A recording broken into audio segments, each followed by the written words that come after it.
वर्णानामर्थसङ्घानां रसानां छन्दसामपि मंगलानां च कर्तारु वन्दे वाणी विनायको।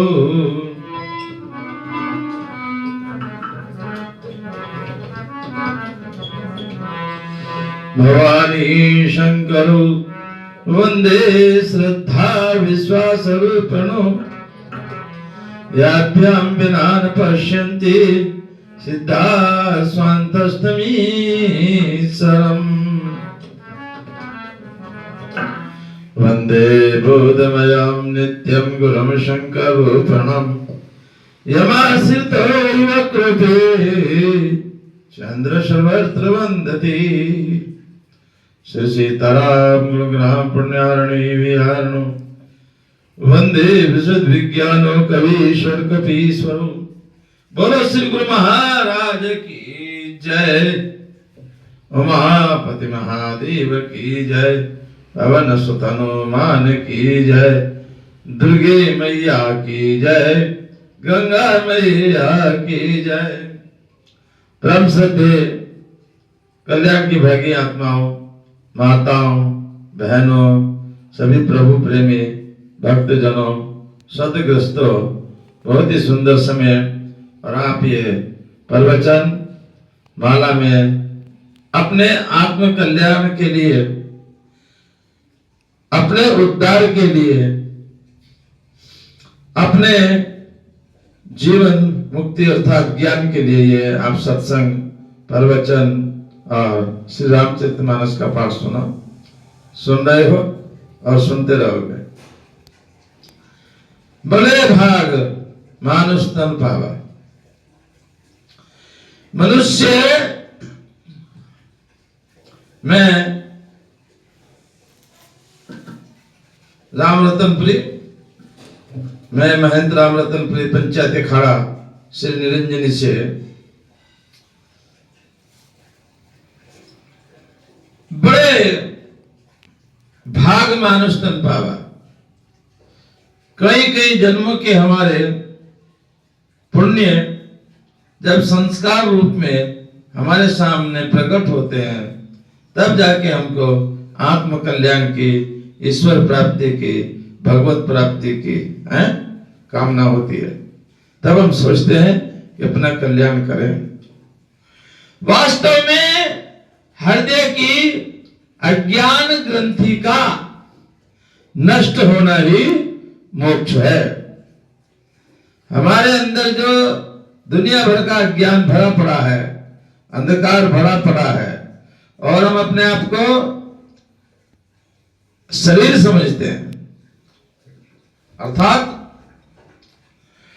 इस शरीर जो है इसी को हम समझते हैं। हमें ये वास्तव में हम जीवात्मा ईश्वर के अंश हैं, शरीर से अलग हैं, लेकिन शरीर के बिना भी जीवात्मा का कोई अस्तित्व दिखाई नहीं देता। तो बड़े भाग मानुष तन पावा, सुर दुर्लभ मुनि ग्रंथन गावा।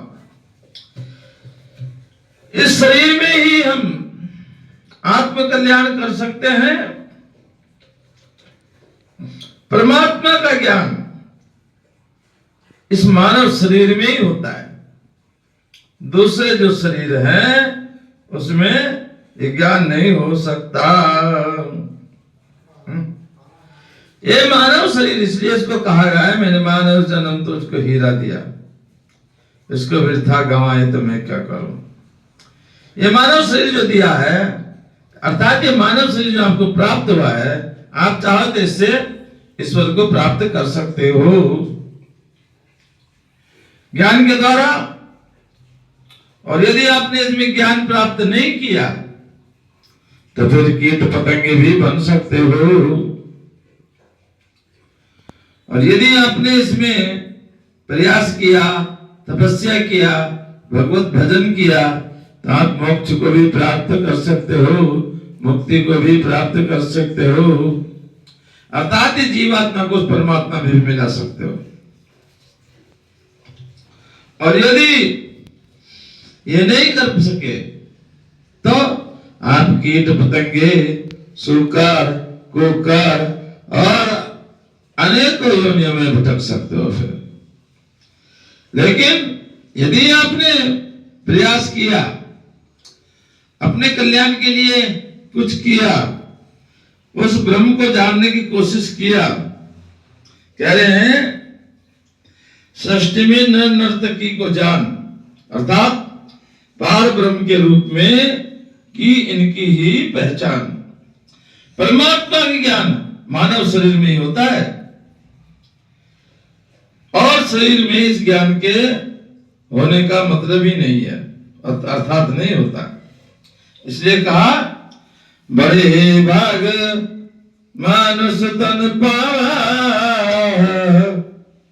सुर दुर्लभ सब ग्रंथन गावा। बड़े भाग्य से कई कई जन्मों के हमारे स्वर्गीय कर्म का जो संस्कार रूप में, अच्छे कर्म जो संस्कार के रूप में प्रकट होते हैं, तब हमारा आत्मा, हमारा मन, हमारा दिल अर्थात परमपिता परमेश्वर की ओर को चलता है। इसलिए कह रहे हैं बड़े भाग्य से मानव तन पावा। ये बड़े भाग्य से ये मानव से मिलता है। सुर दुर्लभ सब ग्रंथन गावा। देवताओं के लिए भी जो शरीर दुर्लभ है, देवता भी जो इस शरीर को चाहते हैं, मानव शरीर को, सभी ग्रंथन ऐसा गाते हैं, ऐसा कहते हैं। क्या यह समझिए कि आगे भी मानव शरीर मिलेगा कर्मानुसार, चाहे जिस योनि में जीव जा सकता है। संसार में कोई किसी को सुख देने वाला या दुख देने वाला नहीं है। अपने कर्मों के अनुसार ही हम सुख और दुख भोगते हैं। कह रहे हैं ये समझिए आगे भी मानव शरीर ही मिलेगा यदि आप अच्छा कर्म करोगे और मोक्ष नहीं प्राप्त हुआ, मुक्ति नहीं हुई, तो आपको अच्छा मानव शरीर ही मिलेगा। कर्मों के अनुसार चाहे जिस योनि में जीव जा सकता है, जैसा कर्म करोगे उसी के अनुसार आपको अगली योनि मिलेगी। अच्छे कर्म करोगे तो मानव शरीर भी मिल सकता है, और नीच कर्म करोगे तो कीट पतंगे आगे भी बन सकते हो। इसलिए मानव शरीर पाकर जीवात्मा को अपने उद्धार का प्रयत्न करना चाहिए। बड़े ध्यान से सुनने की बात है। मानव जीवन का परम लक्ष्य है अपना उद्धार करना, ज्ञान प्राप्त करना, उस ईश्वर को प्राप्त करना है। मानव शरीर प्राप्त करके जो मानव शरीर मिला है, इसका मुख्य उद्देश्य ईश्वर प्राप्त है। जीवात्मा को अपने उद्धार का प्रयत्न करना चाहिए।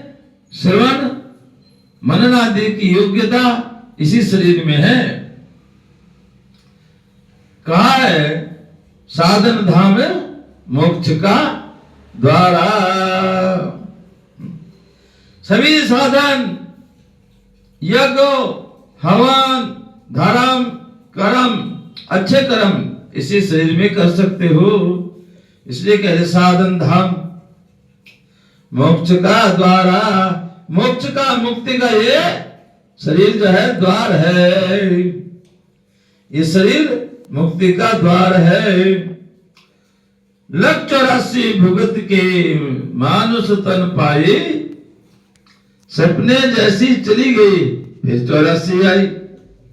और यदि प्रयास नहीं किया, प्रयत्न नहीं किया, अपने हृदय की अज्ञान ग्रंथि का नाश नहीं किया, तो फिर 84 में भुगत आना पड़ेगा।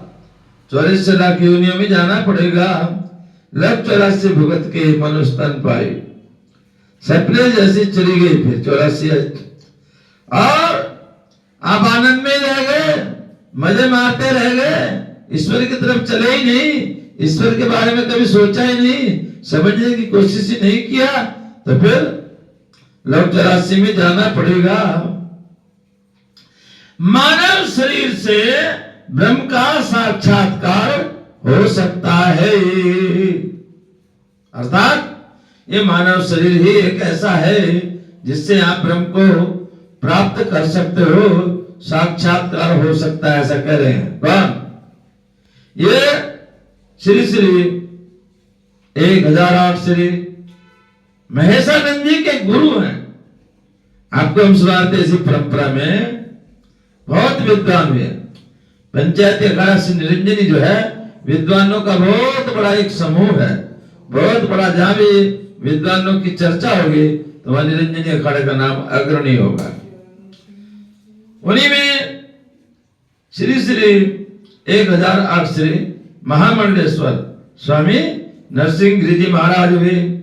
उन्हीं के ग्रंथ है जो आप श्रवण कर रहे हो। कह रहे क्या? मानव शरीर से ब्रह्म का साक्षात्कार हो सकता है और स्वयं ब्रह्म स्वरूप बन सकता है। और जब जीवात्मा ब्रह्म में मिल जाएगा तो ये भी ब्रह्म हो जाएगा, अलग नहीं रहेगा फिर। और ये भी हो सकता है कि आप मानव शरीर में अच्छा नहीं किया, प्रयास नहीं किया, प्रभु का भजन नहीं किया है और इसको जानने की कोशिश नहीं किया तो कीट पतंगे भी बन सकते हो। अधोगति में जाओगे, फिर छोटी योनियों में चले जाओगे। इसलिए कहा गया है कि मानव शरीर ही जीवात्मा का मित्र तथा शत्रु है। अभी कह रहे थे ना, कोई संसार में तुम्हारा शत्रु नहीं है और कोई संसार में तुम्हारा मित्र नहीं है। अपने शत्रु और मित्र आप स्वयं हो, याद रखो। जो भी आप हो, दूसरों को दोष मत दो। उसने मेरा ये बिगाड़ दिया, उसने मेरा ये कर दिया, उसने मेरा वो कर दिया है। जो भी कुछ हो आप स्वयं से हो, अपने आप से हो। आत्मान अर्थात अखंड ब्रह्माकार वृत्ति से, अर्थात अहंकार को द्वैत अर्थात ऊपर की ओर ले जाए। मनुष्य को शरीर में ही अहम बुद्धि होती है और वह शरीर को ही मैं समझता हूं। मनुष्य का इस शरीर को मैं समझ बैठता है, भूल जाता है कि इसके अंदर भी कोई आत्मा है, जो कि शास्त्रीय दृष्टि से गलत है। मनुष्य के अहंकार का जो संबंध है शरीर से है और उसको उससे ऊपर उठकर ब्रह्म के साथ संबंध स्थापित करना चाहिए। अहंकार का ऊर्ध्वगमन होना चाहिए, अर्थात अहम मनुष्य, मैं मनुष्य हूं, इस भावना को उन्नत करके अहम ब्रह्मस्मि, मैं ब्रह्म हूं, अहम ब्रह्मस्मि, अयम आत्मा ब्रह्म, तत्त्वमसि ब्रह्म, यह भावना होनी चाहिए। ब्रह्म के साथ संबंधित अहंकार जीवात्मा का मित्र है और शरीर से संबंधित अहंकार जीवात्मा का शत्रु है। शारीरिक तथा सांसारिक आसक्ति से अधःपतन होता है और भगवत भक्ति से तथा ब्रह्म भावना से आध्यात्मिक उत्थान होता है। ध्यान से सुनने की बात है। फिर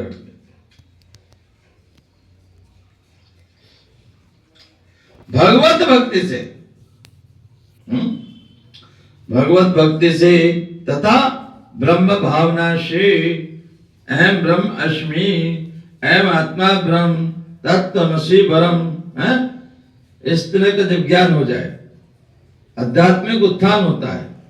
पुरुषार्थ से जीव शिव बन जाता है और नर का नारायण हो जाता है पुरुषार्थ करना चाहिए। श्री मधुसूदन सरस्वती ने कहा कि भगवान के चरण कमल में मकरंद के आस्वादन करने से जिसका मन शुद्ध हो गया वे ही भवसागर को पार कर सकते हैं और भवसागर पार कर जाते हैं। वेदांत के द्वारा परमात्मा का ज्ञान और ज्ञान से परमात्मा की प्राप्ति होती है। गीता में कहा है, हे अर्जुन, मुझे प्राप्त हो जाने पर पुनर्जन्म नहीं होता। भगवान श्री कृष्ण जी ने अर्जुन को कहा गीता में कि जो मुझे प्राप्त कर लेते हैं उनको फिर जन्म नहीं होता। आप कहेंगे जब उद्धार हमारे अपने हाथ में है तो फिर आप उपदेश क्यों करते हो? उपदेश केवल मार्ग बताने के लिए है और उस पर चलना आपके अधीन की बात है। अर्थात गुरु का काम है उपदेश करना, गुरु का काम है गुरु मंत्र देना, ज्ञान देना, उस पे आचरण तो आपको करना पड़ेगा। तो सिद्ध हुआ मनुष्य का शत्रु और मित्र कोई बाहर से नहीं है। मनुष्य के शत्रु और मित्र उसके अंदर ही निवास करते हैं। इन्हीं शब्दों